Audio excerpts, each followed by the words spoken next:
Bonjour, aujourd'hui je vais vous parler de Jonas. Pourquoi Jonas ? Parce que c'est une de mes histoires préférées. Jonas est un prophète.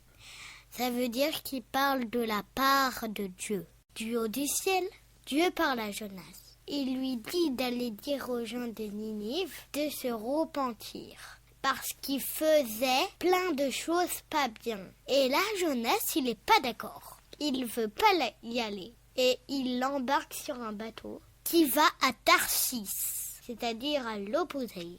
Durant le trajet, il y a une grosse tempête. Les marins ont super peur.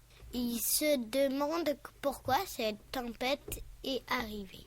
Et là, Jonas, il dort. Au lieu de s'inquiéter. Du coup, les marins le réveillent et tirent à la courte paille. Et c'est lui qui est désigné. Et les marins jettent Jonas à l'eau. Et la tempête se calme direct. Et Dieu fait en sorte que Jonas est englouti par un gros poisson. Mais il est toujours vivant. Il reste pendant 3 jours dans le ventre avant que le poisson le rejette sur une plage. Ça vous rappelle rien ? Mais si, Jésus est le tombeau. Bref, Dieu reparle à Jonas et lui dit encore d'aller à Ninive. Et là, Jonas obéit.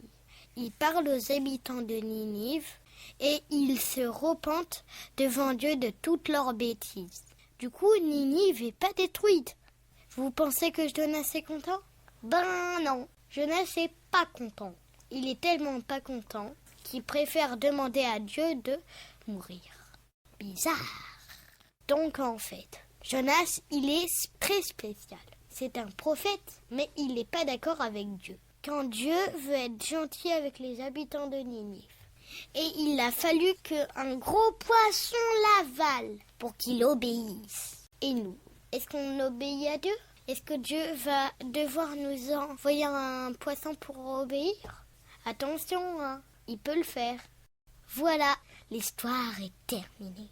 À bientôt!